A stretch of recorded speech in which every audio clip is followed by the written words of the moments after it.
ಸಾಹಿತ್ಯ ಅಕಾಡೆಮಿ ಮತ್ತು ಮಂಗಳೂರು ವಿಶ್ವವಿದ್ಯಾನಿಲಯದ ಸಂಯುಕ್ತ ಆಶ್ರಯದಲ್ಲಿ ನಿರಂಜನರ ಜನ್ಮ ಶತಮಾನೋತ್ಸವದ ಅಂಗವಾಗಿ ನಡೆಯುತ್ತಿರುವ ಈ ದಿನದ ಎರಡನೆಯ ವಿಚಾರಗೋಷ್ಠಿಗೆ ಮತ್ತೊಮ್ಮೆ ತಮ್ಮೆಲ್ಲರನ್ನ ಪ್ರೀತಿಯಿಂದ ಸ್ವಾಗತಿಸ್ತಾ ಇದ್ದೇನೆ. ಇಂದು ಪ್ರಬಂಧ ಮಂಡನೆ ಮಾಡಲಿರುವಂತಹ ಸಿದ್ದನಗೌಡ ಪಾಟೀಲರು, ಚೇತನ್ ಸೋಮೇಶ್ವರ ಹಾಗೂ ಚಿದಾನಂದ ಸಾಲಿ ಅವರು, ಪ್ರೊಫೆಸರ್ ನಾಗಪ್ಪಗೌಡರು ಹಾಗೂ ಮನು ಬಾಳೆಗಾರ್, ಹಾಗೆಯೇ ಸಮಾರೋಪ ಭಾಷಣ ಮಾಡಲಿರುವಂತಹ ಲಕ್ಷ್ಮೀಶ ತೋಳ್ಪಾಡಿ ಇವರೆಲ್ಲರನ್ನ ಪ್ರೀತಿಯಿಂದ ವೇದಿಕೆಗೆ ಆಹ್ವಾನಿಸ್ತಾ ಇದ್ದೇನೆ. ಇಂದಿನ ಎರಡನೆಯ ವಿಚಾರ ಸಂಕಿರಣದಲ್ಲಿ ನಮ್ಮೊಂದಿಗಿದ್ದಾರೆ ಸಿದ್ದನಗೌಡ ಪಾಟೀಲರು ಹಾಗೂ ಪ್ರೊಫೆಸರ್ ಚೇತನ್ ಸೋಮೇಶ್ವರ ಇವರು. ಹಾಗೆಯೇ ವೇದಿಕೆಯಲ್ಲಿದ್ದಾರೆ ಚಿದಾನಂದ ಸಾಲಿ ಅವರು, ನಾಗಪ್ಪಗೌಡರು ಹಾಗೂ ಮನು ಬಾಳೆಗಾರ್. ಅಂತೆಯೇ ಸಮಾರೋಪ ಭಾಷಣ ಮಾಡಲಿರುವ ಲಕ್ಷ್ಮೀಶ ತೋಳ್ಪಾಡಿ ಅವರು. ಇವರೆಲ್ಲರನ್ನ ಮತ್ತೊಮ್ಮೆ ಪ್ರೀತಿಯಿಂದ ಸ್ವಾಗತಿಸ್ತಾ ಇದ್ದೇನೆ. ಇವರಿಗೆ ವಿಭಾಗದ ಅಧ್ಯಕ್ಷರು ಸ್ಮರಣಿಕೆ ನೀಡಿ ಸ್ವಾಗತಿಸಬೇಕಾಗಿ ಕೇಳಿಕೊಳ್ತಾ ಇದ್ದೇನೆ.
ನೇರವಾಗಿ ಗೋಷ್ಠಿಯನ್ನು ಆರಂಭಿಸೋಣ. ಲೇಖಕರು, ಪ್ರಗತಿಪರ ಚಿಂತಕರು ಆಗಿರುವ ಡಾಕ್ಟರ್ ಸಿದ್ದನಗೌಡ ಪಾಟೀಲರು ಇಂದು ನಮ್ಮ ಈ ಗೋಷ್ಠಿಯ ಜೊತೆಗಿದ್ದಾರೆ.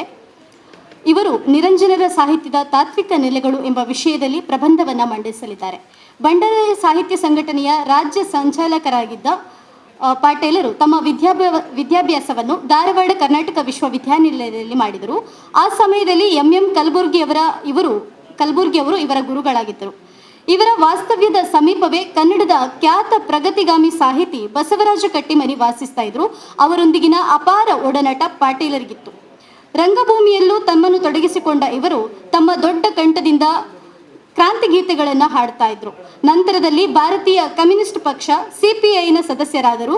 ತರುವಾಯ ಹಂತ ಹಂತವಾಗಿ ಬೆಳೆಯುತ್ತಾ 2 ಅವಧಿಗೆ ಸಿಪಿಐನ ರಾಜ್ಯ ಕಾರ್ಯದರ್ಶಿಯಾದರು. ಆ ಪಕ್ಷದ ರಾಷ್ಟ್ರೀಯ ಮಂಡಳಿಯ ಸದಸ್ಯರು ಆದರು. ಬಂಡಾಯ ಸಾಹಿತ್ಯ ಸಂಘಟನೆಯ ರಾಜ್ಯ ಸಂಚಾಲಕರಾಗಿ ಕಾರ್ಯನಿರ್ವಹಿಸಿದರು. ಪ್ರಸ್ತುತ ನವಕರ್ನಾಟಕದ ನಿರ್ದೇಶಕರು ಮತ್ತು ಮ್ಯಾನೇಜಿಂಗ್ ಡೈರೆಕ್ಟರ್ ಹಾಗೂ ಹೊಸತು ಮಾಸಪತ್ರಿಕೆಯ ಸಂಪಾದಕರಾಗಿದ್ದಾರೆ.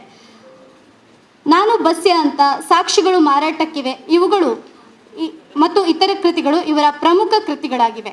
ದುಡಿಯುವ ಮಂದಿ, ದಲಿತರು, ಸಮಾಜದ ಅಂಚಿಗೆ ತಳ್ಳಲ್ಪಟ್ಟಿರುವ ಜನರ ಹೋರಾಟಗಳಲ್ಲಿ ಸಕ್ರಿಯವಾಗಿ ಭಾಗವಹಿಸುತ್ತಾ ಬಂದಿದ್ದಾರೆ.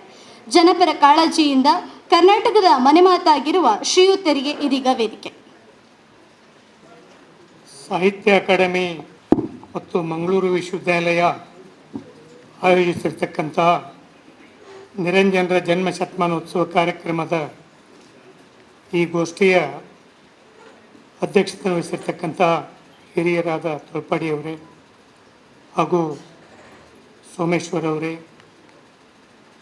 ನಮ್ಮೆಲ್ಲರ ಹಿರಿಯರು, ಮನು ಬಳಿಗಾರ್ ಅವರೇ, ಸಾಲಿಯವರೇ, ವಿಭಾಗದ ಮುಖ್ಯಸ್ಥರಾದ ಚಿಂತಕರಾದ ನಾಗಪ್ಪಗೌಡರವರೇ, ಸೋಮೇಶ್ವರ ಅವರೇ, ಗೆಳೆಯ JN ಮೋಹನ್ ಅವರೇ ಮತ್ತು ಎಲ್ಲ ವಿದ್ಯಾರ್ಥಿನಿಯರೇ, ಉಪನ್ಯಾಸಕಿಯರೇ,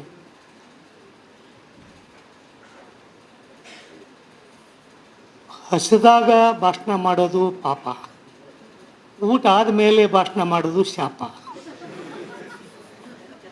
ಈಗ ಈ ಶಾಪದ, ಯಾಕೆ ನೀವೆಲ್ಲ ಶಾಪ ಹಾಕ್ತೀರಿ, ಯಾವಾಗ ಮುಗಿಸ್ತಾನೋ ಅಂತ. 2 ಸ್ವೀಟ್ ಬೇರೆ ಕೊಟ್ರಂತೆ, ಅದು ಪ್ರಾಬ್ಲಮ್ ಅಂತ JN ಮೋಹನ್ ಅವರು ಹೇಳ್ತಾರೆ. ಬಂಧುಗಳು, ಇಲ್ಲಿ ನಿರಂಜನ್ ಇಲ್ಲಿ ಯಾಕೆ ಕಾರ್ಯಕ್ರಮ ಮಾಡ್ತಾ ಇದ್ದೀವಿ ಅಂತ ಅನ್ನೋದನ್ನು ನಾಗಪ್ಪಗೌಡರು ಹೇಳಿದರು. ಮತ್ತು ಗೆಳೆಯ ಚಿದಾನಂದ ಸಾಲಿಯವರು, ಮನು ಬಳಿಗಾರವರು, ಕೇಂದ್ರ ಸಾಹಿತ್ಯ ಅಕಾಡೆಮಿಯಿಂದ ನಾನು ಭಾಳ ಪ್ರಯತ್ನ ಮಾಡಿದೆ. ಕರ್ನಾಟಕದ ವಿಶ್ವವಿದ್ಯಾಲಯಗಳಲ್ಲಿ ನಿರಂಜನ್ ಅವರು ಚರ್ಚೆ ಆಗಲಿ, ಅವ್ರ ಕಥೆಗಳು, ಕಾದಂಬರಿಗಳು ಪಠ್ಯಗಳಾಗಿದ್ದಾವೆ. ಆದರೆ ನಿರಂಜನ್ ಅವರ ಒಟ್ಟಾರೆ ಸಾಧನೆಗಳು, ಅವರ ಚಿಂತನೆ, ಚಟುವಟಿಕೆಗಳು ಚರ್ಚೆ ಆಗಬೇಕು ಅಂಥೇಳಿ ಪ್ರಯತ್ನ ಮಾಡಿದ್ದೀವಿ. ಒಂದೆರಡು ಕಡೆ ಆಯಿತು, ಆದರೆ ವಿಶ್ವವಿದ್ಯಾಲಯಗಳಲ್ಲಿ ಆ ಥರದ ಚರ್ಚೆ ಆಗಲಿಲ್ಲ. ಅಂಥ ಸಂದರ್ಭದಲ್ಲಿ ಸಾಹಿತ್ಯ ಅಕಾಡೆಮಿ ಮತ್ತು ಮಂಗಳೂರು ವಿಶ್ವವಿದ್ಯಾಲಯ, ಇಲ್ಲಿನ ಕುಲಪತಿಗಳು ಮತ್ತು ವಿಭಾಗದ ಮುಖ್ಯಸ್ಥರು ಸೇರಿ ಈ ಕಾರ್ಯಕ್ರಮ ನಡೆಸ್ತಾ ಇರೋದಕ್ಕೆ ನಿರಂಜನರ ಕಿರಿಯ ಗೆಳೆಯನಾಗಿ, ಅವ್ರ ಕೊನೆಗಾಲದಲ್ಲಿ ಅವರ ಆತ್ಮೀಯ ಒಡನಾಟ ಇದ್ದವನು, ಅವ್ರ ಜೊತೆ ಓಡಾಡಿದವನು ಆಗಿ ನಿಮಗೆಲ್ಲರಿಗೂ ಅಭಿನಂದನೆಗಳನ್ನು ಹೇಳ್ತೇನೆ. ಈ ವಿಷಯ ಎಲ್ಲ ವಿಷಯಗಳನ್ನು ಹೇಳಿದ್ದಾರೆ.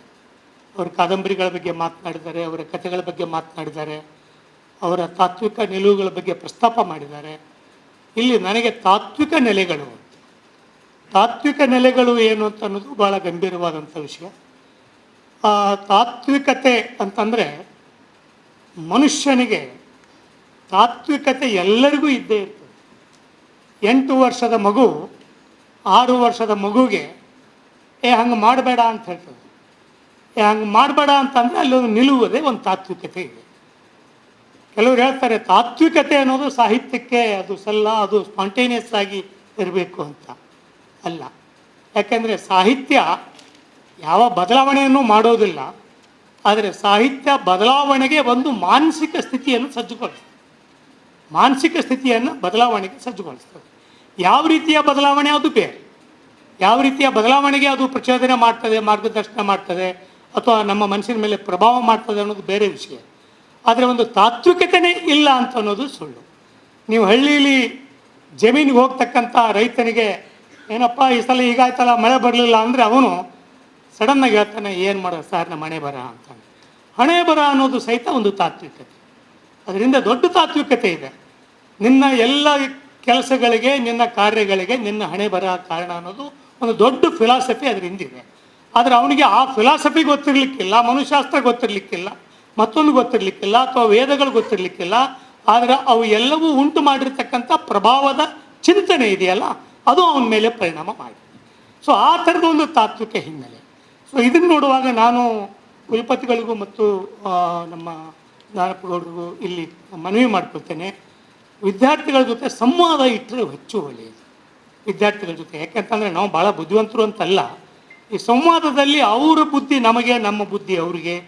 ಈ 60 ವರ್ಷದ ವಯಸ್ಸಾದ ಮುದುಕನ ಹೆಗಲ ಮೇಲೆ 3 ವರ್ಷದ ಮೊಮ್ಮಗು ಕೂತಿರ್ತದೆ.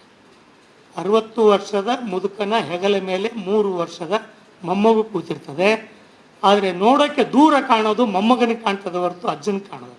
ಅಜ್ಜನಕ್ಕಿಂತ ಹೆಚ್ಚು ದೂರ ಮೊಮ್ಮಗನಿಗೆ ಕಾಣ್ತದೆ 3 ವರ್ಷದಿಂದ. ಹಾಗೆ ಇವತ್ತಿನ ಜನ್ರೇಷನ್ದವರು ಅವರು ತಮ್ಮ ದೂರವನ್ನು ನಮಗೆ ಕಾಂಟ್ರಿಬ್ಯೂಟ್ ಮಾಡಿದರೆ ಸೊ ನಾವು ಹೆಚ್ಚು ಅರ್ಥ ಮಾಡ್ಕೊಳ್ಳೋಕ್ಕೆ ಸಾಧ್ಯ ಆಗ್ತದೆ. ಆ ಹಿನ್ನೆಲೆಯಲ್ಲಿ ನಿರಂಜನ್ ಅವರ ತಾತ್ವಿಕತೆಯನ್ನು ನಾವು ನೋಡುವಾಗ, ತಾತ್ವಿಕತೆಯನ್ನು ಅಧ್ಯಯನ ಮಾಡಬೇಕಾದಾಗ 2 ನೆಲೆಗಳಿದ್ದಾವೆ. ಒಂದು ಗ್ರಹಿಕೆ ಮತ್ತು ಅಭಿವ್ಯಕ್ತಿ. ಯಾವುದೇ ವಿಷಯವನ್ನು, ವಸ್ತುವನ್ನು, ವಿದ್ಯಮಾನವನ್ನು, ಘಟನೆಯನ್ನು ನೀವು ಎಲ್ಲಿ ನಿಂತು ಗ್ರಹಿಸ್ತೀರಿ ಅಂತ ಅನ್ನೋದು. ಮೇಡಮ್ ಅವರು ಕಥೆಯವರು ಮಾತಾಡುವಾಗ ಉದಾಹರಣೆಗೆ ಒಂದು ಕೊನೆ ಗಿರಾಕಿ ಅಂತಕ್ಕಂಥ ನಿರಂಜನ ಒಂದು ಕಥೆಯನ್ನು ಪ್ರಸ್ತಾಪ ಮಾಡಿದ್ರು. ಈ ಕೊನೆ ಗಿರಾಕಿ ಅಂತಕ್ಕಂಥ ಒಂದು ಕಥೆ ಅಲ್ಲಿ ಒಬ್ಬ ವೇಶ್ಯೆಯ ಸಾವನ್ನು ಹೇಳ್ತದೆ. ಒಂದು ವೇಶ್ಯೆಯ ಹೆಣ ಅಲ್ಲಿ ಬಿದ್ದಿದೆ. ಬಿದ್ದಾಗ ಆ ಒಂದು ಶವವನ್ನು, ವೇಶ್ಯೆಯನ್ನು ನೋಡ್ತಕ್ಕಂಥ ದೃಷ್ಟಿಕೋನ ಯಾವುದು, ನಿಮ್ಮ ಗ್ರಹಿಕೆ ಯಾವುದು? ಒಬ್ಬನು ನೋಡ್ತಾನೆ, ಪಾಪ ಅಯ್ಯೋ ಹೆಣ್ಮಗಳು ವೇಶ್ಯೆ ಆಗಿಬಿಟ್ಲು, ಸತ್ತೋಗ್ಬಿಟ್ಲು ಅಂತ ಒಬ್ಬನು ಹೇಳ್ತಾನೆ. ಇನ್ನೊಬ್ಬನು ಹೇಳ್ತಾನೆ, ಅಯ್ಯೋ ಇಷ್ಟು ಚೆನ್ನಾಗಿದ್ದಾಳಲ್ಲ, ಯಾಕಿನ ದೇಹ ಇನ್ನೂ ಉಪಯೋಗ ಆಗ್ತಿತ್ತೇನೋ, ಆ ದೃಷ್ಟಿಯಿಂದ ಅವನು ನೋಡ್ತಾನೆ, ಒಂದು ಕಾಮದ ದೃಷ್ಟಿಕೋನದಿಂದ ನೋಡ್ತಾನೆ. ಇನ್ನೊಬ್ಬನು ನೋಡ್ತಾನೆ, ಇವಳು ಚಂಚಲೆ, ಸಮಾಜ ಹಾಳು ಮಾಡಿದ್ಲು, ಸೊ ಆ ಕಾರಣಕ್ಕಾಗಿ ಇವಳು ಸತ್ತಿದ್ದೇ ಒಳ್ಳೆಯದಾಯಿತು. ಅಂದರೆ ಒಂದೇ ಒಂದು ಘಟನೆಯನ್ನು, ವಿದ್ಯಮಾನವನ್ನು, ದೃಶ್ಯವನ್ನು 3 ಜನ 3 ಹಿನ್ನೆಲೆಯಲ್ಲಿ ಅರ್ಥ ಮಾಡ್ಕೊಳ್ತಾರೆ. 100 ಜನ 100 ಹಿನ್ನೆಲೆಯಿಂದ ಅರ್ಥ ಮಾಡ್ಕೊಳ್ತಾರೆ. ಯಾಕೆಂದರೆ ಅವರು ತಮ್ಮ ಬದುಕಿನಲ್ಲಿ ಗ್ರಹಿಸಿಕೊಂಡಿರ್ತಕ್ಕಂಥ ತಾತ್ವಿಕ ನಿಲುವುಗಳು. ಅವೆಲ್ಲವೂ ತಾತ್ವಿಕತೆಗಳೇನೆ. ಪಾಪ ಅನ್ನೊಂದು ತಾತ್ವಿಕತೆ, ಅಥವಾ ಇನ್ನೊಂದು ಕಾಮುಕ ದೃಷ್ಟಿಯಿಂದ ನೋಡೋದು ತಾತ್ವಿಕತೆ, ಅವನದು ಒಂದು ತಾತ್ವಿಕತೆ, ಮತ್ತೊಬ್ಬನು ಇನ್ನೊಂದು ತಾತ್ವಿಕತೆ. ಇಲ್ಲಿ ಮನುನು ಬರ್ತಾನೆ, ಮಾರ್ಕ್ಸ್ನು ಬರ್ತಾನೆ, ಅಂಬೇಡ್ಕರು ಬರ್ತಾನೆ, ಪೆರಿಯಾ ಬರ್ತಾರೆ, ಪುಲೆ ಬರ್ತಾರೆ. ಎಲ್ಲರೂ ಈ ತಾತ್ವಿಕತೆಯ ಹಿನ್ನೆಲೆಯಲ್ಲಿ ಬುದ್ಧ ಬರ್ತಾನೆ, ಬಸವ ಬರ್ತಾನೆ. ಈ ಎಲ್ಲರ ತಾತ್ವಿಕತೆಗಳಿದಾವಲ್ಲ, ಈ ಎಲ್ಲರ ತಾತ್ವಿಕತೆಗಳು ಸಮಾಜದ ಮೇಲೆ ಮಾಡಿರ್ತಕ್ಕಂಥ ಪರಿಣಾಮದಿಂದ, ಆ ಕಾರಣಕ್ಕಾಗಿ ಯಾವುದೇ ಒಂದು ವಸ್ತು, ವಿದ್ಯಮಾನ ಅಥವಾ ಸಾಹಿತ್ಯ ಕೃತಿಯನ್ನು ನಾವು ಗ್ರಹಿಸುವಾಗ ಎಲ್ಲಿ ನಿಂತು ಗ್ರಹಿಸ್ತೀವಿ, ಆ ಗ್ರಹಿಕೆಯ ಮನಸ್ಸು ಯಾರ ಪರವಾಗಿದೆ, ವೈಜ್ಞಾನಿಕವಾಗಿದೆಯಾ, ಅವೈಜ್ಞಾನಿಕವಾಗಿದೆಯಾ, ವೈಚಾರಿಕವಾಗಿದೆಯಾ, ಮೌಢ್ಯವಾಗಿದೆಯಾ, ಶ್ರೀಮಂತರ ಪರವಾಗಿದೆಯಾ, ಬಡವರ ಪರವಾಗಿದೆಯಾ, ಮನು ಪರವಾಗಿದೆಯಾ, ಮಹಿಳೆಯರ ಪರವಾಗಿದೆಯಾ. ಸೊ ಈ ಥರದೊಳಗೆ ನಾನು ಯಾವ ಪರವಾಗಿ, ಯಾರ ವಿರೋಧವಾಗಿ ನನ್ನ ಮನಸ್ಥಿತಿಯನ್ನು ಅಥವಾ ನನ್ನ ಸಂಸ್ಕೃತಿಯನ್ನು, ಸಂಸ್ಕಾರವನ್ನು ಬೆಳೆಸ್ಕೊಂಡಿರ್ತೇನೋ ಅದರ ಆಧಾರದ ಮೇಲೆ ನಾನು ಒಂದು ವಿದ್ಯಮಾನವನ್ನು ನೋಡ್ತೇನೆ. ಸೊ ಹಾಗೇನೆ ಇಲ್ಲಿ ಅದನ್ನು ತಿದ್ದುಕೊಳ್ತಕ್ಕಂಥ ನಮ್ಮ ಶಿಕ್ಷಣ ವೈಜ್ಞಾನಿಕವಾಗಿ, ವೈಚಾರಿಕವಾಗಿ ನಮ್ಮನ್ನು ಬೆಳೆಸ್ತಾ ಹೋಗ್ತದೆ.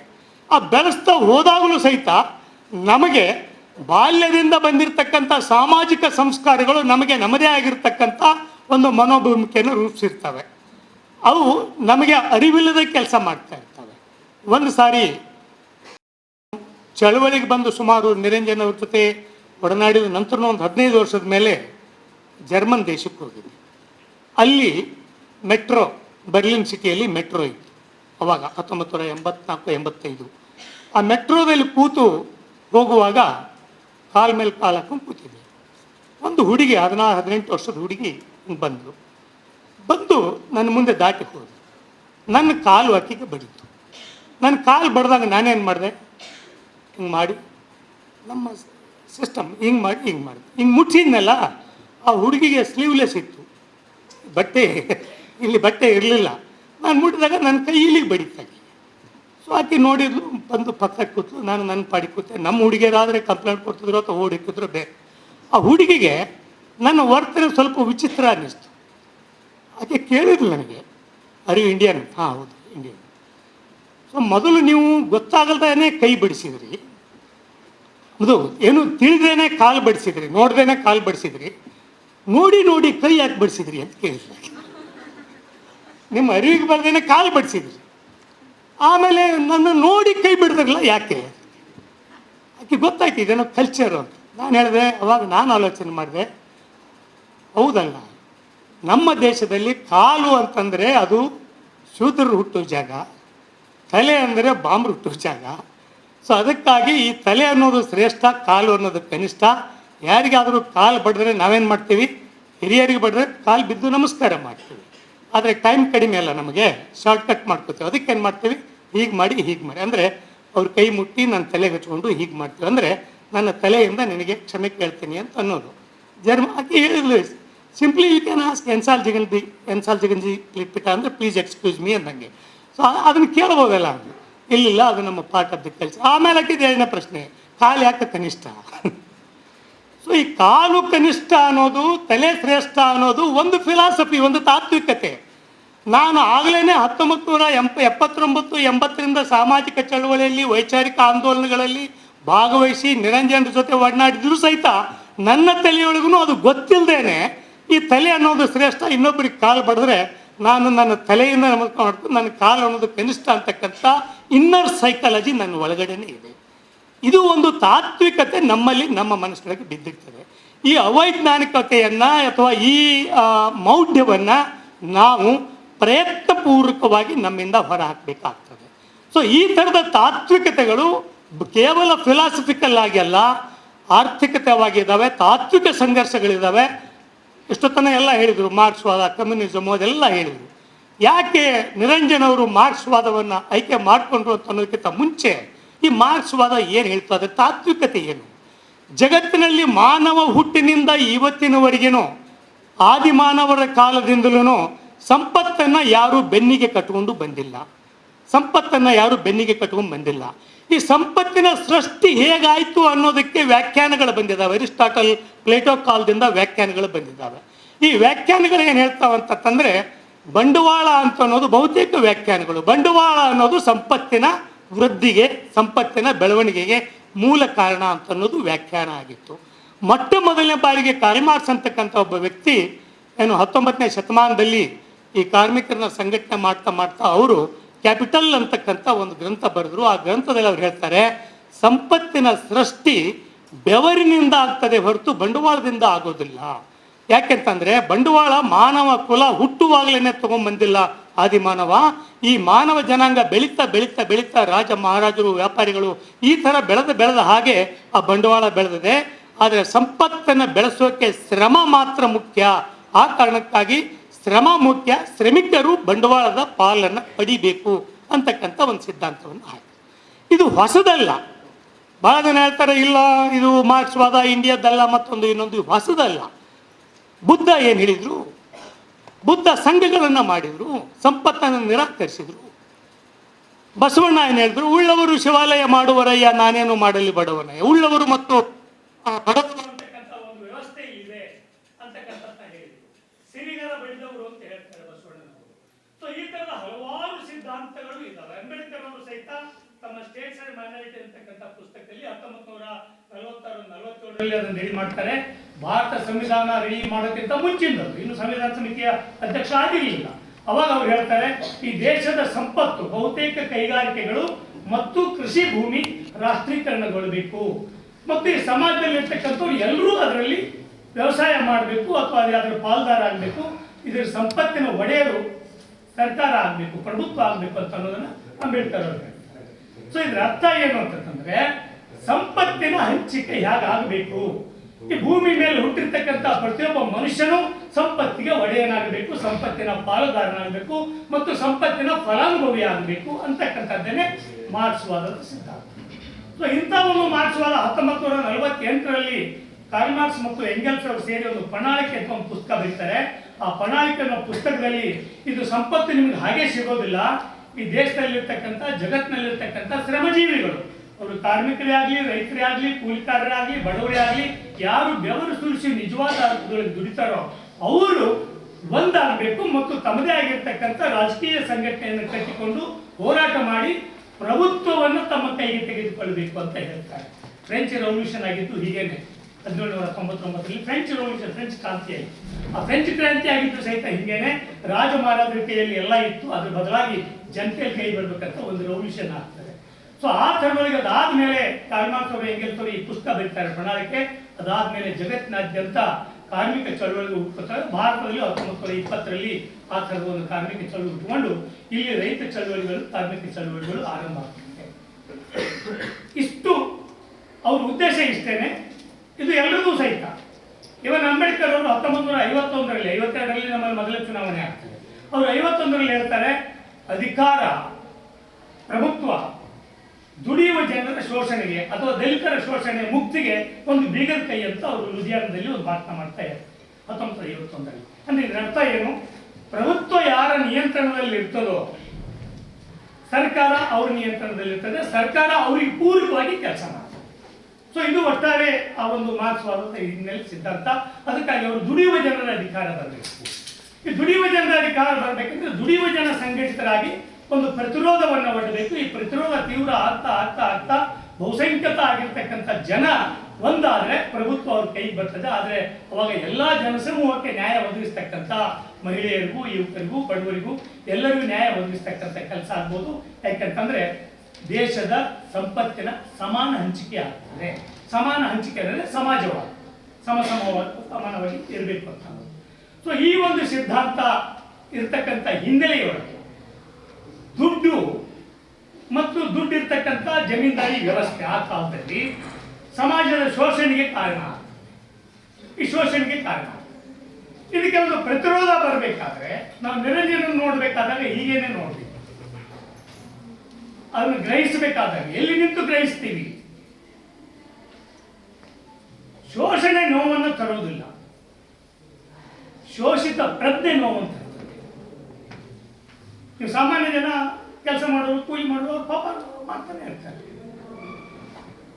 ಅವರು ನಾನು 24 ತಾಸಿನಲ್ಲಿ 18 ತಾಸು 12 ತಾಸು ದುಡಿದು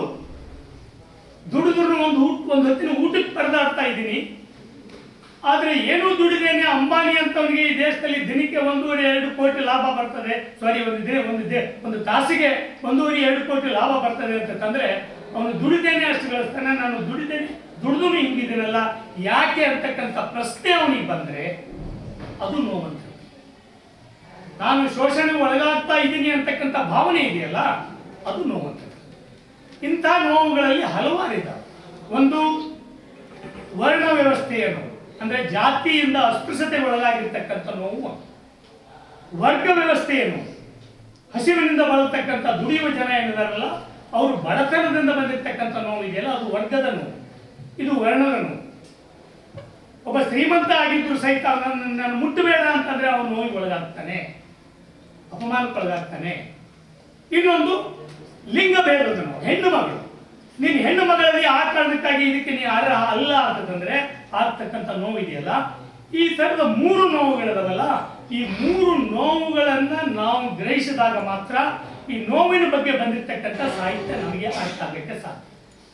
ಅದಕ್ಕೆ ನೀವು ಮಾರ್ಕ್ಸ್ವಾದರ ಅನ್ನಿ, ಅಂಬೇಡ್ಕರ್ ವಾದರ ಅನ್ನಿ, ಲೋಹಿಯಾ ಅನ್ನಿ, ಮತ್ತೊಂದನ್ನಿ, ಯಾವುದೇ ಅನ್ನಿ. ಆದರೆ ನೋವನ್ನ ಅಭಿವ್ಯಕ್ತಿಪಡಿಸ್ತಕ್ಕಂಥ ಸಾಹಿತ್ಯವನ್ನ ಅರ್ಥ ಮಾಡ್ಕೊಳ್ಳುವಾಗ ನಾವು ಯಾವ ನೆಲೆಯಿಂದ ಅದನ್ನು ಅರ್ಥ ಮಾಡ್ಕೊಳ್ತೀವಿ, ಎಲ್ಲಿ ನಿಂತು ಅದನ್ನು ಗ್ರಹಿಸ್ತೀವಿ ಅನ್ನೋದು ಆ ತಾತ್ವಿಕ ನೆಲೆ, ನಮ್ಮ ತಾತ್ವಿಕ ನೆಲೆ ಮತ್ತು ನಾವು ಗ್ರಹಿಸ್ತಕ್ಕಂಥ ತಾತ್ವಿಕತೆ ನೆಲೆ ಅರ್ಥ ಆಗ್ತದೆ.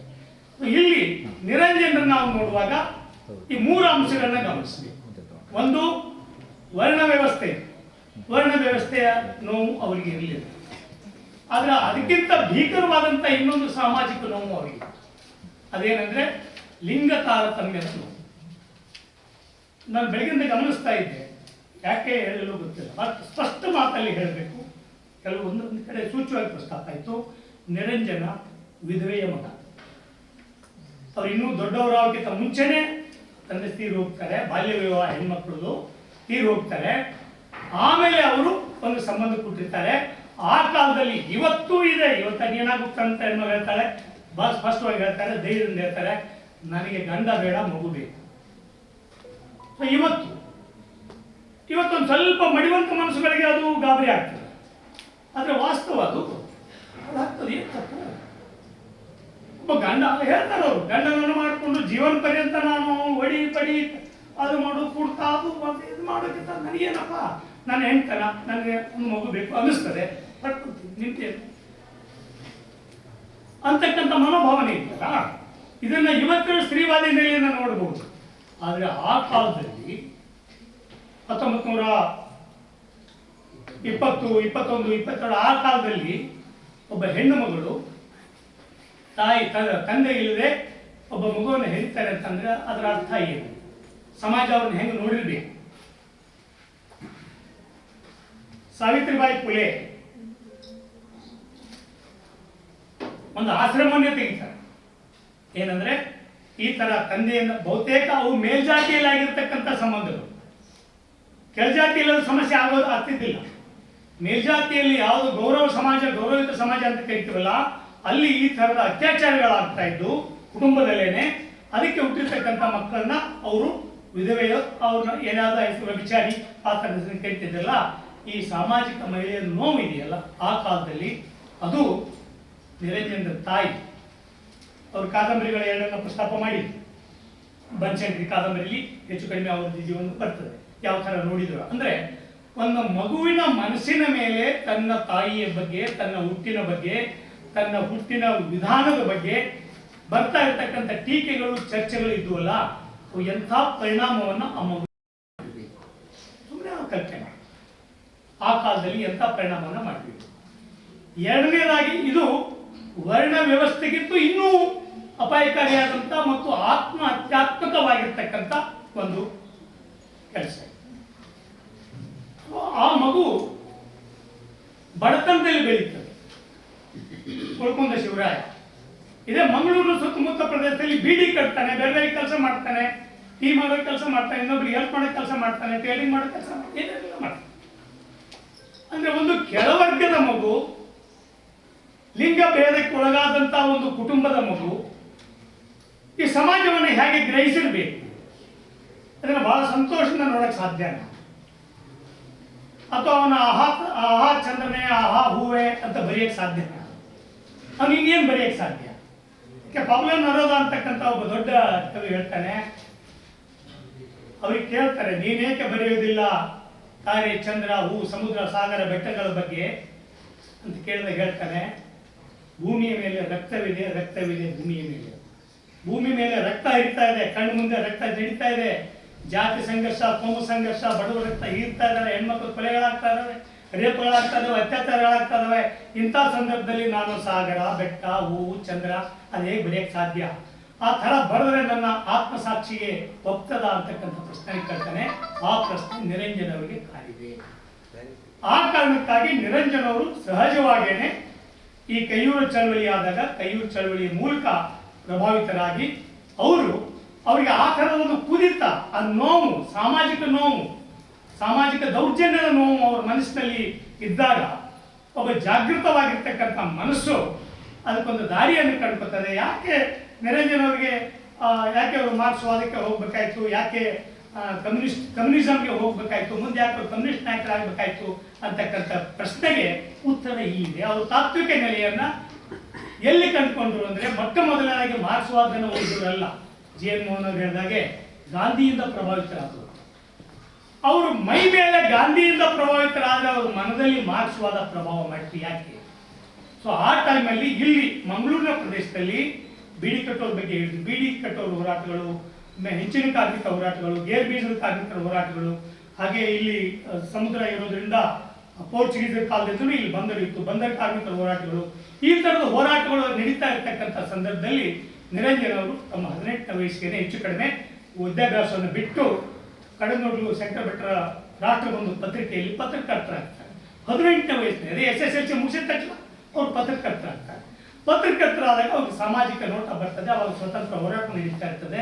ಸೊ ಇಲ್ಲಿ ಕಾರ್ಮಿಕ ಚಳವಳಿಗಳು, ಸಿಂಸನ್ ಸೋನ್ಸನ್ ಅವರು, ಬಿ.ವಿ. ಕಕ್ಕಿಲಾಯನವರು, ಶಾಂತಾರಾಮ್ ಪೈ ಅವರು ಇಲ್ಲಿ ದೊಡ್ಡ ಪ್ರಮಾಣದ ಹೋರಾಟನ ಬೀದಿಯಲ್ಲಿ ಮಾಡ್ತಾ ಇರ್ತಾರೆ. ಒಬ್ಬ ಪತ್ರಕರ್ತನಾಗಿ ಅವ್ರು ನೋಡ್ತಾರೆ, ಅವರು ಮಾರ್ಕ್ಸ್ವಾದ ಸಿದ್ಧಾಂತವನ್ನು ಅಧ್ಯಯನ ಮಾಡ್ತಾರೆ, ಅದಕ್ಕೆ ಆಕರ್ಷಿತರಾಗ್ತಾರೆ.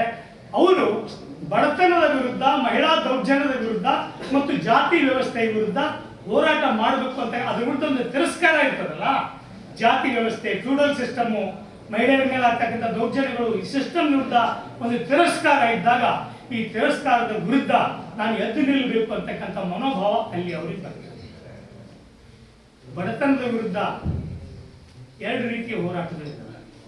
ನಮ್ಮಲ್ಲಿ ಬಾಲ್ಯದಲ್ಲಿ ಬಡತನವನ್ನು ಅನುಭವಿಸಿದವರು ಯಾವುದೋ ಒಂದು ಹಂತಕ್ಕೆ ಬಂದ ತಕ್ಷಣ ಬಡತನದ ವಿರುದ್ಧ ಹೋರಾಟ ಆರಂಭ ಮಾಡ್ತಾರೆ. ಏನು, ನಮಗೆ ಕ್ಯಾಡ್ಬರಿ ಚಾಕ್ಲೇಟ್ ತಿನ್ನಕ್ಕಾಗಲಿಲ್ಲ, ನಮ್ಮ ಮಕ್ಕಳು, ನನಗೆ ನಡೆಯೋಕ್ಕೆ ಓಡಿಸೋಕೆ ಸೈಕಲ್ ಇರಲಿಲ್ಲ, 2 ಕಾರ್, ನಾನು ಗುಡಿಸಲಲ್ಲಿದ್ದೆ, 2-3 ಬಿಲ್ಡಿಂಗ್ ಕಟ್ಸೋದು.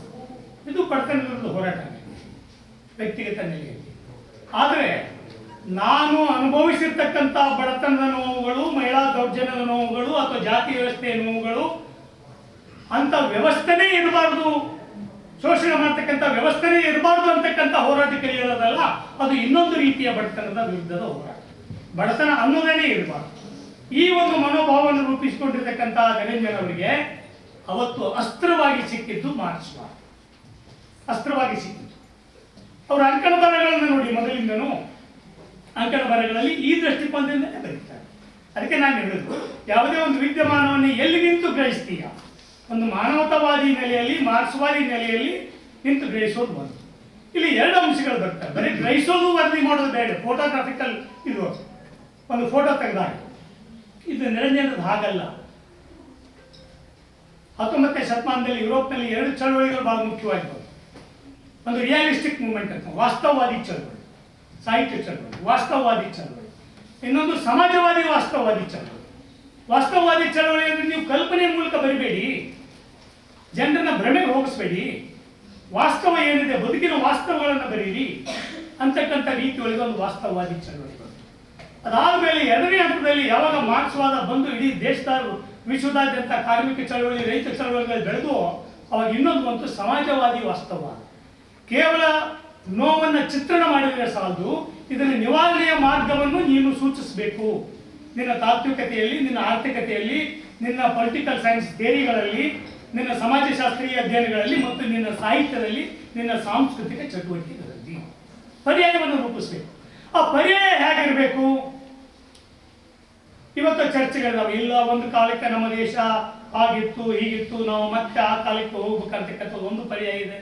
ಇನ್ನೊಂದು ಪರ್ಯಾಯ ಇಲ್ಲ, ಮನುಷ್ಯ ಶೋಷಣೆಯಿಂದ ಮುಕ್ತ ಆಗಬೇಕು, ಇನ್ನೂ ಮುಂದೆ ಹೋಗಬೇಕು, ವೈಜ್ಞಾನಿಕವಾಗಿ ವೈಚಾರಿಕವಾಗಿ ನಾವು ಮುಂದೆ ಹೋಗ್ಬೇಕು ಅಂತಕ್ಕಂಥ ಒಂದು ಪ್ರಗತಿ ಪರ, ಇನ್ನೊಂದು ಪ್ರತಿಗಾಮಿ.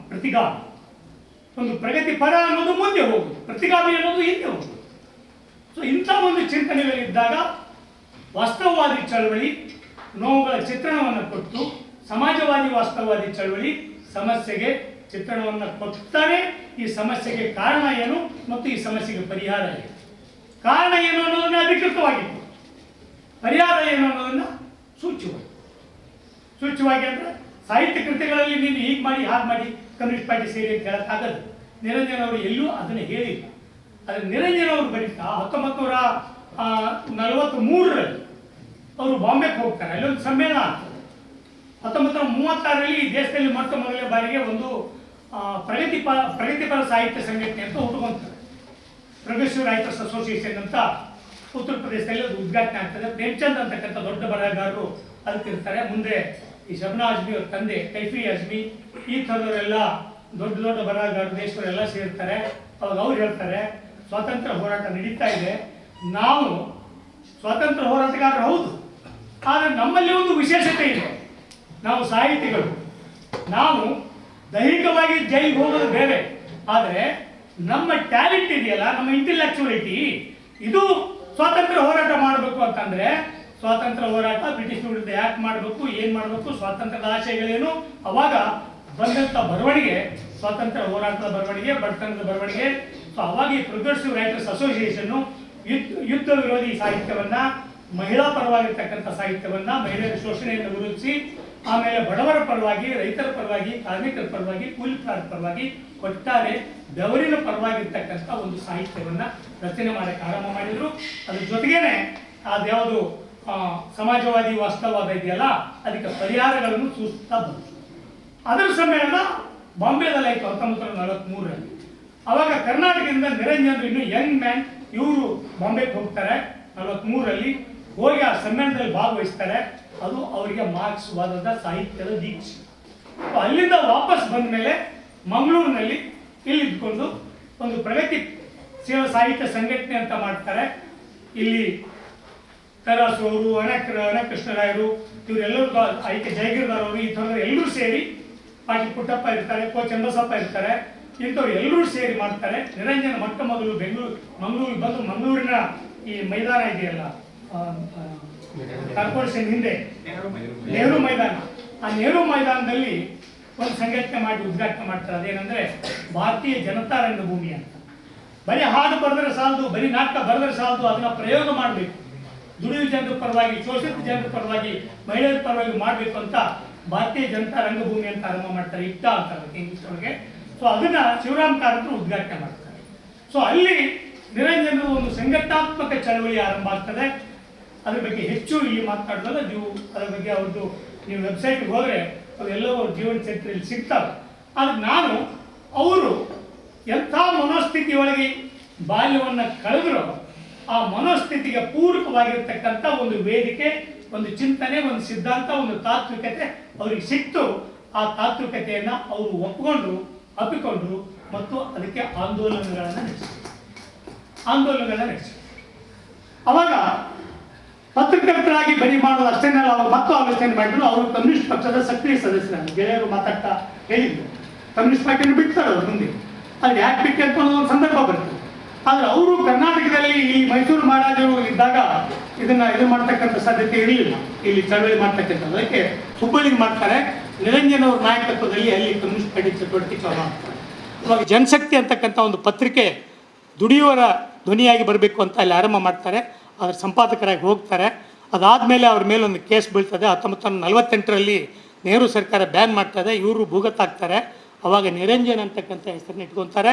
ಅವಾಗ ಇವ್ರ ಮೇಲೆ ಒಂದು ಕೇಸ್ ಹಾಕ್ತಾರೆ. ಕಾರವಾರ ಜಿಲ್ಲೆಯ DC ಇವ್ರನ್ನ ಅರೆಸ್ಟ್ ಮಾಡಿ ತೊಗೊಂಡು ಹೋಗ್ತಾರೆ, ವಾಪಸ್ ಬರ್ತಾರೆ. ಅವಾಗ ಕೆಲವು ಭಿನ್ನಾಭಿಪ್ರಾಯಗಳು ಬರ್ತಾವೆ ಅವರಿಗೆ. ಕಮ್ಯುನಿಸಮ್ ಬಗ್ಗೆ ಭಿನ್ನಾಭಿಪ್ರಾಯ ಅಲ್ಲ, ತಾತ್ವಿಕತೆ ಭಿನ್ನಾಭಿಪ್ರಾಯ ಅಲ್ಲ, ಸಂಘಟನಾ ಚಟುವಟಿಕೆಗಳ ಬಗ್ಗೆ ಭಿನ್ನಾಭಿಪ್ರಾಯಗಳು.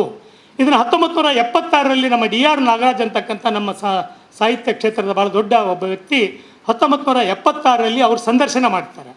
ಅವಾಗ ಹೇಳ್ತಾರೆ, ನೀವು ಇನ್ನೂ ಕಮ್ಯುನಿಸ್ಟ್ ವಿರೋಧಿಯೇ ಅಂತ ಕೇಳ್ತಾರೆ ಅವರು. ಅವಾಗ ನಿರಂಜನ್ ಕೇಳ್ತಾರೆ, ಮುಖತಃ ಅನ್ನೋ ಪುಸ್ತಕದಲ್ಲಿ ಅದು ಪ್ರಕಟ ಆಗಿದೆ, ವೆಬ್ಸೈಟ್ನಲ್ಲಿ ಅದು ಸಿಗ್ತದೆ ನೋಡಿ, ಮುಖತಃ ಅಂತಕ್ಕಂಥ ಪುಸ್ತಕ. ಅದರಲ್ಲಿ DR ನಾಗರಾಜ್ ಕೇಳ್ತಾರೆ, ನೀವು ಇನ್ನೂ ಕಮ್ಯುನಿಸ್ಟ್ ವಿರೋಧಿಯೇ ಅಂತ ಕೇಳ್ತಾರೆ ಅವರು. ಅವಾಗ ಹೇಳ್ತಾರೆ ಅವರು, ನಾನು ಯಾವಾಗ ಕಮ್ಯುನಿಸ್ಟ್ ವಿರೋಧಿ ಆಗಿದ್ದೆ,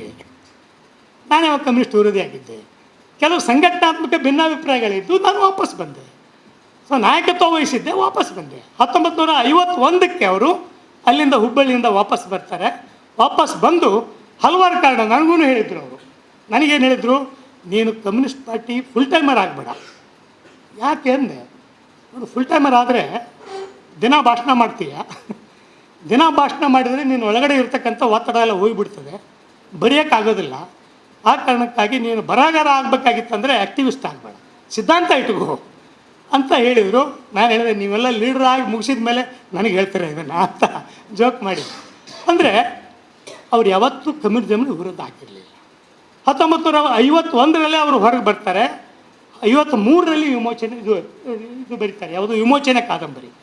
1953ರಲ್ಲಿ ವಿಮೋಚನೆ ಕಾದಂಬರಿ, ಅದು ಕಮ್ಯುನಿಸಮ್ ಕೂರ್ತಿದ್ದೇನೆ, ಕಾರ್ಮಿಕ ವರ್ಗದ ಕೂರ್ತಿದ್ದೇನೆ, ಹಳ್ಳಿಯ ರೈತರು ಕೂರ್ತಿದ್ದೇನೆ, ವಿಮೋಚನೆ ಕಾದಂಬರಿ 1953ರಲ್ಲಿ. ಮುಂದೆ 1954-55ರಲ್ಲಿ ಚಿರಸ್ಮರಣೆ ಬರ್ತದೆ, ಅದು ಇಲ್ಲೇ ಇರ್ತಕ್ಕಂಥದ್ದು. ನಿಮ್ಗೆ ಗೊತ್ತಿದೆ, ಮಂಗಳೂರಿನ ವಿದ್ಯಾರ್ಥಿಗಳು ಇನ್ನೂ ಹೆಚ್ಚು ಅಧ್ಯಯನ ಮಾಡಬೇಕು. ಅವಾಗ ಇದು ಮದ್ರಾಸ್ ಪ್ರಾಂತ್ಯ. ಈ ಕಾಸರಗೋಡು ಹೆಚ್ಚು ಕಡಿಮೆ ಇಲ್ಲಿಂದ ಪೂರ್ತಿ ಕ್ಯಾಲಿಕಟ್ವರೆಗೂ ಇದು ಮದ್ರಾಸ್ ರಾಜ್ಯದಲ್ಲಿತ್ತು. ಅಲ್ಲಿಂದ ಟ್ರಿವಾಂಕೂರ್ ಸ್ಟಾರ್ಟ್ ಆಗ್ತದೆ. ಸೊ ಈ ಟ್ರಿವಾಂಕೂರು ಈ ಕಡೆಯಿಂದ ಕನ್ಯಾಕುಮಾರಿಯಿಂದ ಇಲ್ಲಿವರೆಗೂ, ಇಲ್ಲಿಂದ ಆ ಕಡೆ ಪೂರ್ತಿ ಯಾವುದದು ವಿಶಾಖಪಟ್ಟಣಂ ಆಂಧ್ರ ಪ್ರದೇಶ, ಇದೆಲ್ಲವೂ ಬ್ರಿಟಿಷರ ಮದ್ರಾಸ್ ನಡುವೆ ಒಂದು ಮೈಸೂರು ರಾಜ್ಯ, ಇಲ್ಲೊಂದು ಟ್ರಿವಾಂಕೂರು, ಅಲ್ಲೊಬ್ಬ ಹೈದರಾಬಾದ್ ನಿಜಾಮ, ಇಷ್ಟು ಬಿಟ್ಟರೆ ಉಳಿದಿದ್ದೆಲ್ಲವೂ ಬ್ರಿಟಿಷರ ರಾಜ್ಯನೇ. ಸೊ ಅಂಥ ಸಂದರ್ಭದಲ್ಲಿ ನಡೆದಿರ್ತಕ್ಕಂಥ ಬ್ರಿಟಿಷ್ ವಿರೋಧಿ ಮತ್ತು ಜಮೀನ್ದಾರಿ ವಿರೋಧಿ ಕಮ್ಯುನಿಸ್ಟ್ ಪಾರ್ಟಿಯ ಚಳವಳಿ ಇಲ್ಲೇ ನಡೀತು, ರೈತ ಚಳವಳಿ. ಅದನ್ನು ಚಿರಸ್ಮರಣೆ ಕಾದಂಬರಿ ಮಾಡಿದರು. ಹಾಗಿದ್ರೆ ಅವರು ಕಮ್ಯುನಿಸ್ಟ್ ಪಾರ್ಟಿಯನ್ನು ಬಿಟ್ಟರು ಅಂತ ಅನ್ನೋದಕ್ಕೆ ಏನರ್ಥ? ಆ್ಯಕ್ಟಿವಿಟಿ, ಸಕ್ರಿಯ ಪಾರ್ಟಿ ಸದಸ್ಯತ್ವವನ್ನು ಬಿಟ್ಟಿರ್ಬೋದು, ಆದರೆ ಮಾರ್ಕ್ಸ್ವಾದವನ್ನು, ದುಡಿಯುವ ವರ್ಗದ ಪರವಾದ ಚಿಂತನೆಯನ್ನು ಬಿಡಲಿಲ್ಲ. ಸೊ ಆ ಕಾರಣಕ್ಕಾಗಿ ಚಿರಸ್ಮರಣೆ ಕಾದಂಬರಿ ಯಾಕೆ ಅವರ ಒಂದು ತಾತ್ವಿಕತೆ ಚಿಂತೆ ಆಗ್ತದೆ ಅಂದರೆ, ಅವರ ತಾತ್ವಿಕ ನೆಲೆ ದುಡಿಯುವ ವರ್ಗದ ಹೋರಾಟ ಆಗಿತ್ತು. ದುಡಿಯುವ ವರ್ಗದ ಹೋರಾಟ, ಯಾವುದೇ ದುಡಿಯುವ ವರ್ಗ ಆಯಿತು. ಸೊ ಮಹಿಳೆಯರ ಪರವಾಗಿ ಹಲವಾರು ಕಾದಂಬರಿಗಳನ್ನ ಬರೆದಿದ್ದಾರೆ. ಇಲ್ಲಿ ಚಿರಸ್ಮರಣೆ ಬಗ್ಗೆ ಸಾಕಷ್ಟು ಚರ್ಚೆ ಆಗಿರೋದ್ರಿಂದ ಅದ್ರ ಬಗ್ಗೆ ನಾನು ಮಾತಾಡ್ತಾರೆ. ಒಂದು ಮಾತನ್ನು, ಅವ್ರ ಕೊನೆಯ ಕಾದಂಬರಿ 1976ರಲ್ಲಿ ಬಂದಿತ್ತು, ಮೃತ್ಯುಂಜಯ ಕಾದಂಬರಿ. ಯಾಕೆ ಅದ್ಭುತವಾಗಿರ್ತಕ್ಕಂಥ ಕಾದಂಬರಿ ಅನ್ನಿಸ್ತಾ ಅಂದರೆ, ಇತಿಹಾಸದಲ್ಲಿ ಕರೋಕಿನ್ ಅಂತಕ್ಕಂಥ ಒಬ್ಬ ಸೋವಿಯತ್ ಹಿಸ್ಟಾರಿಯನ್ನು ಒಂದು ಕಡೆ ಒಂದು ಬರೀತಾರೆ. ಕ್ರಿಸ್ತಶಕ ಪೂರ್ವ 4500 ವರ್ಷಗಳ ಹಿಂದೆ ಈಜಿಪ್ಟಲ್ಲಿ ಒಂದು ರೈತರ ಬಂಡಾಯ ಆಯಿತು ಅಂತ ಒಂದು ಮಾತನ್ನು ಬರೀತಾರೆ. ಆ ಬಂಡಾಯ ಎಷ್ಟು ತೀವ್ರವಾಗಿತ್ತು ಅಂತಂದರೆ, ಅಲ್ಲಿರ್ತಕ್ಕಂಥವ್ರು ಎಲ್ಲರೂ ಸಿಡಿದೆದ್ದು ಅರಮನೆಯನ್ನು ನುಗ್ಗಿ ಅಲ್ಲಿರ್ತಕ್ಕಂಥ ಎಲ್ಲ ಸಂಪತ್ತನ್ನು ತೆಗೆದುಕೊಂಡು ಹೋದರು ಮತ್ತು ಅವರು ಇದು ನಮ್ಮದು ಅಂತ ಹೇಳಿ ಹೋದರು ಅಂತಕ್ಕಂಥ ಒಂದು ಲೈನ್ ಎಲ್ಲೋ ಒಂದು ಕಡೆ ಹೇಳ್ತಾರೆ. ಆ 4 ಲೈನನ್ನು ಇಟ್ಟುಕೊಂಡು ನಿರಂಜನವರು 450 ಪುಟದಕ್ಕಿಂತಲೂ ದೊಡ್ಡ ಕಾದಂಬರಿಯನ್ನು ಈ ಮೃತ್ಯುಂಜಯ ಅನ್ನೋದರಲ್ಲಿ ಬರೀತಾರೆ. ಸೊ ನೀವು ನಿರಂಜನರನ್ನ ಬರೀ ಒಬ್ಬ ದುಡಿಯುವ ಜನರ ಧ್ವನಿ ಅಂತಲ್ಲ, ಅವರು ಎಂಥ ಮಾನವತೆವಾದಿಯಾಗಿದ್ದರು ಅಂತಂದರೆ, ಯಾವುದು ಸ್ಲೋಗನ್ಗಳಲ್ಲ. ಇಲ್ಲಿ ಮಂಗಳೂರಿನ ಜೈಲಿಗೆ ಮೋಹನ್ ಅವರು ಹೋದಾಗ ಜೈಲಿಗೆ ಹೋದ್ರಲ್ಲ, ಆ ಚಿರಸ್ಮರಣೆಯಲ್ಲಿ ಒಂದು ಸನ್ನಿವೇಶ ಬರ್ತದೆ. ಬ್ರಿಟಿಷ್ ಸರ್ಕಾರ ಅಪ್ಪು, ಚಿರ್ಕುಂಡು, ಐಬುಕರ್, ಕುಯಿಂಬು ಈ 4 ಜನರಿಗೆ ಗಲ್ಲಿಗೆ ಹಾಕಬೇಕು ಅಂತ ಆರ್ಡರ್ ಮಾಡಿದಾಗ ಅದರ ತಾಯಂದಿರು ಓಡಿ ಹೋಗ್ತಾರೆ. ಆ ಮಕ್ಕಳು ತಾಯಂದಿರು ಓಡಿ ಹೋಗ್ತಾರೆ. ಓಡಿ ಹೋಗಿ ಮಕ್ಕಳು ನೋಡೋಕ್ಕೆ ಹೋಗ್ತಾರೆ, ಜೈಲು ಒಳಗೆ ಬಿಡ್ತಾರೆ. ಅಷ್ಟೊತ್ತೊಟ್ಟಿಗೆ ಕತ್ಲಾಗಿರ್ತದೆ. ಕತ್ಲಾದಾಗ ನಿರಂಜನ ಒಂದು ಶಬ್ದ ಬಳಸ್ತಾರೆ, ಮಕ್ಕಳ ಮುಖ ಕಾಣ್ತಾ ಇಲ್ಲ ತಾಯಂದಿರಿಗೆ. ಮಕ್ಕಳು ತಮ್ಮದೇ ಆದ ಮಾಂಸದ ತುಕಡಿಗಳನ್ನು ಕೈಯಾಡಿಸಿ ನೋಡಿದರು ಅಂತ ಅನ್ಸುತ್ತೆ. ತಮ್ಮದೇ ಮಾಂಸದ ತುಕಡಿಗಳನ್ನು ಕೈಯಾಡಿಸಿ ಕೊನೆಯ ಬಾರಿಗೆ ನೋಡಿದರು. ಮಕ್ಕಳು ನಾಳೆ ಬೆಳಿಗ್ಗೆ ಗಲ್ಲಿಗೆ ಇರ್ತಾರೆ, ಆವಾಗ ಇವ್ರು ನೋಡ್ತಕ್ಕಂಥದ್ದು ಇದೆಯಲ್ಲ. ಸೊ ಈ ಥರದ ಮನಕ್ಕೆ ಕಲಕ್ತಕ್ಕಂಥ ಸನ್ನಿವೇಶಗಳನ್ನು ಅವರು ಎಲ್ಲಿ ಆರ್ಟಿಫಿಷಿಯಲ್ ಆಗಿ ತರೋದಿಲ್ಲ, ಆ ತಾಯಿಯ ಮನಸ್ಸಿನ ಭಾವನೆಗಳಿಗೆ ಒಂದು ಬರಹದ ರೂಪವನ್ನು ಕೊಡ್ತಾರಲ್ಲ, ಅದು ಹೀಗೇನೆ. ಸೊ ಹಾಗೇನೆ ಅವರು ತಾಯಿ ಕಾದಂಬರಿಯನ್ನು ಅನುವಾದ ಮಾಡ್ತಾರೆ. ಮ್ಯಾಕ್ಸಿಮ್ ಗಾರ್ಕಿಯ ತಾಯಿ ಕಾದಂಬರಿ ಕನ್ನಡಕ್ಕೆ ಅನುವಾದ ಮಾಡ್ತಾರೆ. ಅಲ್ಲಿಯೂ ಸಹಿತ ತಾಯಿಯನ್ನು ಇದೇ ರೀತಿ ತಮ್ಮ ತಾಯಿಯಲ್ಲಿ ಕಂಡಿರ್ತಕ್ಕಂಥ ತಾಯಿಯನ್ನು ಮ್ಯಾಕ್ಸಿಮ್ ಗಾರ್ಕಿಯ ತಾಯಿಯ ಮೂಲಕ ಅಲ್ಲಿ ನೋಡ್ತಾರೆ. ಸೊ ಈ ಥರದೊಳಗೆ ಅವರು ಒಂದು ಕನ್ನಡ ಸಾಹಿತ್ಯವನ್ನು ವಿಶ್ವ ದರ್ಜೆಗೆ ಏರಿಸುವಲ್ಲಿ ಮೃತ್ಯುಂಜಯ ಕಾದಂಬರಿ ದಯವಿಟ್ಟು ಎಲ್ಲರೂ ಒಂದು ಸಲ ಓದಿ. ಅದು ಬರೀ ಕಾದಂಬರಿಯ ಓದಲ್ಲ, ಒಂದು ಸಿದ್ಧಾಂತದ ತಾತ್ವಿಕ ನೆಲೆಯ ಓದಲ್ಲ, ಅದನ್ನು ಓದಬೇಕಾದ್ರೆ ಅವರು ಇಡೀ ಈಜಿಪ್ಟ್ ದೇಶದ ಅವತ್ತಿನ ಸಂಸ್ಕೃತಿ, ಅಲ್ಲಿ ದೇವರ ಹೆಸರೇನು, ರಾಜನ ಹೆಸರೇನು, ರಾಣಿ ಹೆಸರೇನು, ಸೇವಕನ ಹೆಸರೇನು, ಅಲ್ಲಿರ್ತಕ್ಕಂಥ ನಾಯಿಗೆ ಏನಂತ ಕರೀತಾರೆ, ಅಲ್ಲಿರ್ತಕ್ಕಂಥ ಬೆಕ್ಕಿಗೆ ಏನಂತ ಕರೀತಾರೆ, ಹಾಕೋ ಡ್ರೆಸ್ಸಿಗೆ ಏನಂತಾರೆ, ಆಭರಣಕ್ಕೆ ಏನಂತಾರೆ, ಊಟಕ್ಕೆ ಏನಂತಾರೆ, ಇವು ಎಲ್ಲವನ್ನೂ ಅಧ್ಯಯನ ಮಾಡಿ ನೀವು ಆ ಕಾದಂಬರಿನ ಓದಕ್ಕೆ ಆರಂಭ ಮಾಡಿದರೆ ನಾನು ಈಜಿಪ್ತಿನ ಯಾವುದೋ ಒಂದು ಪ್ರದೇಶದಲ್ಲಿ ಕೂತಿದ್ದೀನಿ ಅಂತಕ್ಕಂಥ ಭಾವನೆ ಬರ್ತದೆ. ಮೃತ್ಯುಂಜಯ ಕಾದಂಬರಿ. ಸೊ ಅದನ್ನು ಓದುವಾಗ ಅವತ್ತಿನ ಕಾಲದಲ್ಲಿ ಒಂದು ನೀರಾನೆ ಪ್ರಾಂತ ಅಂತ ಸೃಷ್ಟಿ ಮಾಡ್ತಾರೆ. ಆ ನೀರಾನೆ ಪ್ರಾಂತದ ಜನ ಬಂಡೆದ್ದು ಫೆರೋ ಅರಸನ ಇದಕ್ಕೆ ಮುತ್ತಿಗೆ ಹಾಕ್ತಾರೆ. ಮುತ್ತಿಗೆ ಹಾಕಿ ಅಲ್ಲಿರ್ತಕ್ಕ ಫೆರೋ ಅರಸನ ವಿರುದ್ಧ ಬಂಡೆ ಹತ್ತಾರೆ. ಅವಾಗೇನು ಟ್ಯಾಕ್ಸ್ ಕೊಡಬೇಕಾಗಿತ್ತಲ್ಲ, ಆ ಟ್ಯಾಕ್ಸ್ ಕೊಡೋನೆಲ್ಲ ಓಡಿಸ್ತಾರೆ. ಓಡಿಸಿ ಆದಮೇಲೆ ಅಲ್ಲಿರ್ತಕ್ಕಂಥ ರೈತರನ್ನ ಬಗ್ಗು ಬಡಿಬೇಕು ಅಂತ ರಾಜ ತೀರ್ಮಾನ ಮಾಡ್ತಾನೆ. ಅವಾಗ ರಾಜ ತೀರ್ಮಾನ ಮಾಡಿದಾಗ ಆ ಪುರೋಹಿತ ಹೇಳ್ತಾನೆ, ಹಂಗೆ ಮಾಡಬೇಡ, ಅವ್ರು ಬಂಡೆ ಎದ್ದಿದ್ದಾರೆ, ಆ ನಾಯಕನಲ್ಲಿ ಕರೆಸ್ಕೊ ಅಂತ. ಮನೆಪಟ ಅಂತಕ್ಕಂಥ ನಾಯಕನಲ್ಲಿ ಕರೆಸ್ಕೊತಾನೆ, ಸನ್ಮಾನ ಮಾಡ್ತಾನೆ. ಫೆರೋ ರಾಜಧಾನಿಯಲ್ಲಿ ಸನ್ಮಾನ ಮಾಡಿ ಒಂದು ದೇವಿ ಉತ್ಸವ ನಡೀತದೆ. ಆ ಉತ್ಸವದೊಳಗೆ ಭಾಗವಹಿಸ್ತಾರೆ. ಭಾಗವಹಿಸಿ ಮಾರನೇ ದಿನ ಆ ನಾಯಕನಲ್ಲಿ ಕೊಲೆ ಮಾಡ್ತಾರೆ. ಕೊಲೆ ಮಾಡಿದಾಗ ಕೊಲೆ ಮಾಡಿದ ಸುದ್ದಿ ಬಂಡೆತ್ತಂತ ನೀರಾನೆ ಪ್ರಾಂತಕ್ಕೆ ಹೋಗ್ತದೆ. ಎಲ್ಲ ಜನ ರೆಡಿ ಆಗ್ತಾರೆ, ನಮ್ಮ ಮೇಲೂ ದಾಳಿ ಆಗ್ತದೆ. ಒಂದು ಖಡ್ಗ, ಕತ್ತಿ, ಮೈ ಏನೋ ಅವರು ವಸ್ತುಗಳು ಇರ್ತವೆ ತೊಗೊಂಡು ಆ ನದಿ ದಡದಲ್ಲಿ ನಿಂತಿರ್ತಾರೆ, ಕಾಯ್ತಾ, ಊರು ಕಾಯ್ತಾ. ಅವಾಗ ರಾಜನ ನಾವೇ ಹೋಗ್ತದೆ, ಒಂದು ಹಡಗು ಅಲ್ಲಿಗೆ ಹೋಗ್ತದೆ. ಹಡಗು ಹೋದಾಗ ಹಡಗಿನ ಮುಂದೆ ಧರ್ಮಾಧಿಕಾರಿ ನಿಂತಿರ್ತಾನೆ. ಹಡಗಿನ ಮುಂದೆ ತುದಿಗೆ ಧರ್ಮಾಧಿಕಾರಿ ನಿಂತಿರ್ತಾನೆ. ಜನ ರಾಜನ ವಿರುದ್ಧ ಹೋರಾಟ ಮಾಡೋಕ್ಕೆ ನಿಂತಿರ್ತಾರಲ್ಲ, ಅವರೆಲ್ಲರೂ ತಮ್ಮ ಶಸ್ತ್ರಾಸ್ತ್ರನ ತಳಗಿಟ್ಟು ತಲೆ ನೆಲಕ್ಕೆ ಹಚ್ಚಿ ನಮಸ್ಕಾರ ಮಾಡ್ತಾರೆ. ಆ ಧರ್ಮಾಧಿಕಾರಿಯ ಹಿಂದೆ ಫೆರೋ ಅರಸನ ಸೈನಿಕರಿರ್ತಾರೆ. ಅವರೆಲ್ಲರೂ ಬಂದು ತಲೆ ಬಗ್ಗಿಸಿದವರು ತಲೆಗಳನ್ನು ಕತ್ತರಿಸಿ ಆ ಪ್ರದೇಶವನ್ನು ತಮ್ಮ ಕೈಗೆ ತಗೋತಾರೆ. ಅಂದರೆ ಅರಮನೆ ಗುರುಮನೆ, ರಾಜನೀತಿ, ಧರ್ಮ ಇವೆರಡೂ ಒಂದಾಗಿರ್ತಕ್ಕಂಥದ್ದನ್ನು ಇವತ್ತು ನಾವು ನೋಡ್ತಾ ಇದ್ದೀವಿ. ಆದರೆ ಅವತ್ತೇ ಅವರು ಆ ಮೃತ್ಯುಂಜಯ ಕಾದಂಬರಿ ಮೂಲಕ ಹೇಳ್ತಾರೆ. ಅಂದರೆ ಒಂದು ಗಮನ ನಾಶ ಮಾಡ್ತಾರೆ. ಗುಡಿ ನಮ್ಮ ಸಾಲಿಯವರು ಹೇಳಿದರು, ಅವರ ಕೃತಿಗಳಲ್ಲಿ ಬಹುತೇಕ ಇವು ವಿಫಲ ಆಗಿದ್ದಾವೆ. ಆದರೆ ಕೊನೆಗೆ ಅವರು ಒಂದು ಸೂಚನೆಯನ್ನು ಕೊಡ್ತಾರೆ. ಆ ನೀರಾನೆ ಪ್ರಾಂತದ ಮೇಲೆ ಫೆರೋ ಅರಸನ ಸೈನಿಕರು ದಾಳಿ ಮಾಡಿದಾಗ ಮನೆಪಟನ ಹೆಂಡತಿ ಅನ್ನ 4 ಜನ ಮನೆಪಟನ ಸ್ನೇಹಿತರು ತಪ್ಪಿಸ್ಕೊಂಡು ಕರ್ಕೊಂಡು ಹೋಗ್ತಾರೆ. ಕರ್ಕೊಂಡು ಹೋಗೋ ಒಂದೇ ಹೇಳ್ತಾರೆ, ಮನೆಪಟನ ಹೆಂಡತಿ ಆ ಟೈಮಲ್ಲಿ ಗರ್ಭಿಣಿ ಆಗಿದ್ಲು. ಇದು ದೈಹಿಕ ಗರ್ಭ ಅಲ್ಲ, ಮನೆಪಟ ಅಂತಕ್ಕಂಥ ಒಂದು ಕ್ರಾಂತಿಕಾರಿಯ ಕನಸುಗಳನ್ನು ಹೊತ್ತುಕೊಂಡು ಹೋಗಿರ್ತಕ್ಕಂಥ ಗರ್ಭ ಅವನ ಹೆಂಡತಿಯದ ಉದರದಲ್ಲಿದೆ, ಅವಳು ಪಾರಾಗ್ತಾಳೆ ಅಂತಕ್ಕಂಥ ಮಾತನ್ನು ಅವ್ರು ಹೇಳ್ತಾರೆ. ಈ ಥರದ ಹಲವಾರು ಕೃತಿಗಳನ್ನ ಭೀಷ್ಮ ಸಾಹನಿಯವರು ಕೊಟ್ಟಿದ್ದಾರೆ. ಸೊ ಇಂಥದ್ರೊಳಗೆ ನಾವು ನಿರಂಜನ್ ಅವ್ರನ್ನ ಅವರ ಮೊದಲನೇ ಕಾದಂಬರಿಯಿಂದ ಕೊನೆಯ ಕಾದಂಬರಿವರೆಗೂ ಅವರ ತಾತ್ವಿಕ ನೆಲೆ ಮಾರ್ಕ್ಸ್ವಾದ ಮತ್ತು ಮಾನವತಾವಾದ ಮತ್ತು ಸ್ತ್ರೀವಾದ ಮತ್ತು ದುಡಿಯುವ ಜನರ ಒಂದು ಕ್ರಾಂತಿಯ ಗಮನದಲ್ಲಿಟ್ಕೊಂಡಿರ್ತಕ್ಕಂಥ ಒಂದು ಚಿಂತನೆ ಅವ್ರದ್ದಾಗಿತ್ತು. ಸೊ ಆ ಕಾರಣಕ್ಕಾಗಿ ನಿರಂಜನ್ ಅವ್ರನ್ನ ನಾವು ನೋಡುವಾಗ ಅವರ ತಾತ್ವಿಕ ನೆಲೆ ಒಂದು ದೊಡ್ಡ ಮಾನವತಾವಾದಿ ನೆಲೆ. ಸೊ ಇದು ಹೊಸದಲ್ಲ, ಭಾರತಕ್ಕೆ ಇದು ಹೊಸದಲ್ಲ. ಸೊ ಬುದ್ಧನ ಕಾಲದಲ್ಲಿ ಬಂದಿರತಕ್ಕಂಥ ತೇರಿಗಾತ ಆಗಿರ್ಬೋದು, ಅಲ್ಲಿ ಬಂದಿರತಕ್ಕಂಥ ಮಹಿಳೆಯರ ನೋವುಗಳನ್ನು ಹೇಳಿದ್ದಾಗಿರ್ಬೋದು, ಬಸವಣ್ಣನ ಕಾಲ ಬಂದಿರತಕ್ಕಂಥ ವಚನಕಾರರಾಗಿರ್ಬೋದು. ವಚನಕಾರರು ಐದಕ್ಕಿ ಲಕ್ಕಮ್ಮ ಅಂತಕ್ಕಂಥ ಒಬ್ಬ ವಚನಕಾರ್ತಿ ಬರ್ತಾಳೆ. ಅಕ್ಕಿ ಹೇಳ್ತಾಳೆ, ಗಂಡ ಸ್ವಲ್ಪ ಅಕ್ಕಿ ಜಾಸ್ತಿ ತಂದಾಗ ಆಕೆ ಹೇಳ್ತಾಳೆ, ಈಸಕ್ಕಿ ಆಸೆ ನಮಗೆ ಕೈಯ, ಇಷ್ಟು ಅಕ್ಕಿ ಆಸೆ ನಮಗೇಕೆ? ಆಸೆ ಎಂಬುದು ಅರಸಂಗಲ್ಲದೆ ಶಿವಸೇನರಿಗಲ್ಲವಯ್ಯ. ಆಸೆ ಅನ್ನೋದು ಅರಸಂಗಿರ್ತದೆ, ರಾಜನಿಗೆ ಆಸೆ ಇರ್ತದೆ, ನಮಗಲ್ಲ. ಅಂದರೆ ಪ್ರಭುತ್ವದ ವಿರುದ್ಧ ಒಂದು ಧ್ವನಿ, ಸಂಪತ್ತಿನ ಸಂಗ್ರಹದ ವಿರುದ್ಧ ಒಂದು ಧ್ವನಿ ನಮ್ಮ ದೇಶದಲ್ಲಿ, ನಮ್ಮ ನೆಲದಲ್ಲಿ ಯಾವತ್ತೂ ಹೊರದು ಬಂದಿದೆ. ಅದರ ಮುಂದುವರಿಕೆಯ ಭಾಗವಾಗಿ ಮಾರ್ಕ್ಸ್ವಾದಿ ಚಿಂತನೆಯ ಮೂಲಕ ಅದಕ್ಕೊಂದು ಸಾಹಿತ್ಯಿಕ ರೂಪವನ್ನು ಕೊಟ್ಟವರು ನಿರಂಜನ್. ಪ್ರಗತಿ ಪಂಥ ಮತ್ತು ಪ್ರಗತಿಶೀಲ ಸಾಹಿತ್ಯ ಚಳವಳಿ 1950ರಿಂದ 60ರವರೆಗೂ ಬಂದಿರತಕ್ಕಂಥ ಆ ಸಾಹಿತ್ಯ ಚಳವಳಿ ಏನಿದೆ, ನವೋದಯ ಸಾಹಿತ್ಯದಲ್ಲಿ ಒಂದು ಸಿಂಪತಿಯ ಸಾಹಿತ್ಯ ಇತ್ತು. ಕಾರಂತರ ಚೋಮನ್-ದುಡಿ ಅದೊಂದು ಸಿಂಪತಿಯ ಸಾಹಿತ್ಯ, ಭೂಮಿ ಸಿಗಬೇಕು ಅಂತಕ್ಕಂಥ ಒಂದು ಆಶಯದ ಸಾಹಿತ್ಯ.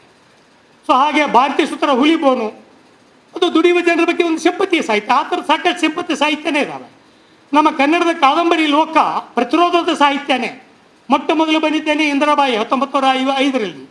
ಇಂದಿರಾಬಾಯಿ ಗುಲ್ವಾಡಿಯವರು ಬರೆದಿರ್ತಕ್ಕಂಥ ಕಾದಂಬರಿ ಮೊಟ್ಟ ಮೊದಲು ಬಂದಿದ್ದೇನೆ ಮಹಿಳೆಯ ಮೇಲೆ ಆಗ್ತಕ್ಕಂಥ ಅನ್ಯಾಯದ ವಿರುದ್ಧ. ಕಾದಂಬರಿ ಲೋಕ ಚಾಲೂ ಆಗುವುದೇನೆ ಮಹಿಳೆಯಿಂದ.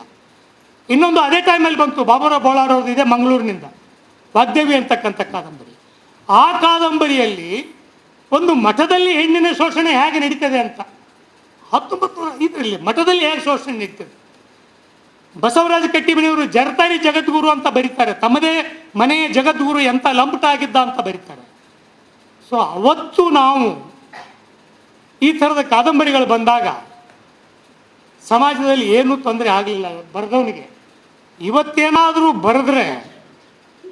ಇವತ್ತೇನಾದರೂ ಅಂಥ ಕಾದಂಬರಿ ಬರೆದ್ರೆ ಧರ್ಮಯುದ್ಧಗಳು ಅಂತ ಹೇಳ್ತಾರೆ, ಹೊರಗೆ ಸಾಯಿಸಿಬಿಡ್ತಾರೆ. ತಮಿಳ್ನಾಡಿನ ಮುರುಗನ್ ಅಂತಕ್ಕಂಥ ಒಬ್ಬ ಸಾಹಿತಿ ಡಿಕ್ಲೇರ್ ಮಾಡ್ದ ಅವನ ಮೇಲಾಗಿರ್ತಕ್ಕಂಥ ದಾಳಿಗೆ, ಇಲ್ಲ ಇವತ್ತಿನಿಂದ ಮುರುಗನ್ ಸತ್ತೋದ.